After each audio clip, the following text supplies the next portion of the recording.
Okay, here we go. Chapter 1 of Timmon's Conduct and Character. Here's the book. Hopefully you've got it by now.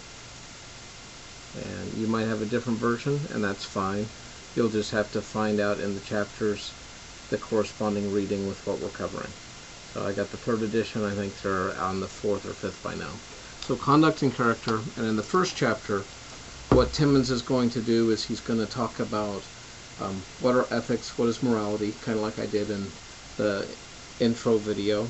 Remember, ethics is the theory of right conduct, and morality is how you're living out, how you're putting into practice your ethics.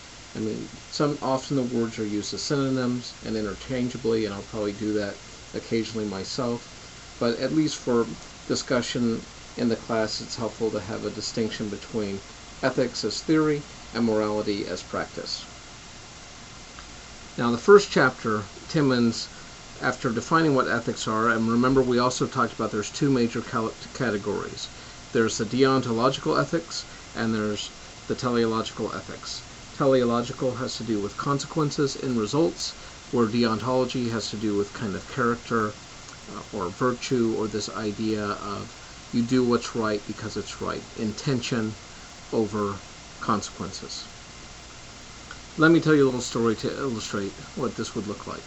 Say you have Dan, the deontological ethical theorist, and you have Tim, the teleological ethical theorist. Well, Tim doesn't give two hoots and Hades about people, or anyone else for that matter. Not saying that all consequentialists don't care about people, but Tim just kind of cares about Tim.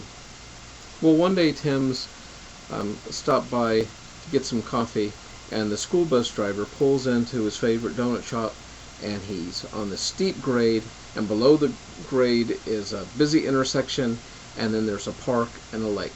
And there's all kinds of people in the park, and ducks and all that, and the bus driver just runs in to get a quick donut, and sure enough, as soon as he leaves the bus, even though he set the brake, it begins to slip, and Tim, watching this, says, "Oh, this is going to be a mess."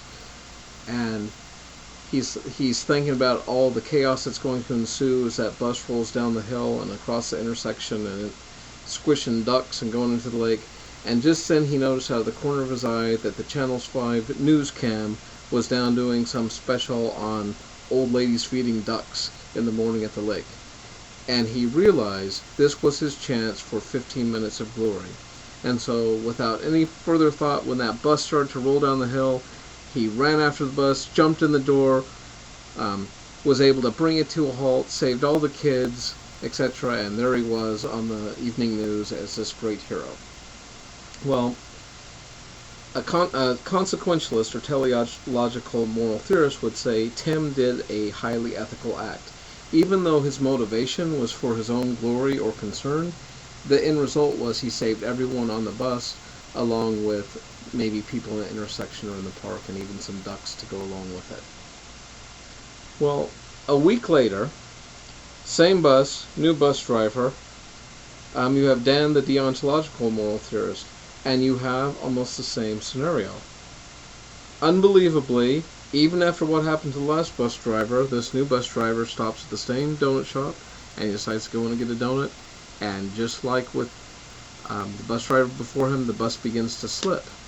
Now Dan, being a deontological ethical theorist, knows that he should do whatever he can to preserve these lives. But Dan isn't really very coordinated, and he wasn't nearly as coordinated or competent as Tim. And as he went to try to climb onto the bus and to save it, instead of bringing the bus to a safe stop, he careened it through the intersection, hitting several other cars. He ran over a bunch of old ladies in the park, squished a bunch of ducks, plunged into the lake, and drowned everyone on board. Now, for deontological ethical theorists, they would say, even though Dan failed horribly, he still did a moral act because he had a good intention. And that's what matters, is intention over consequences.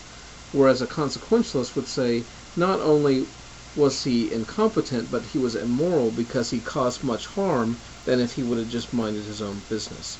So hopefully that kind of helps illustrate these two major camps or categories.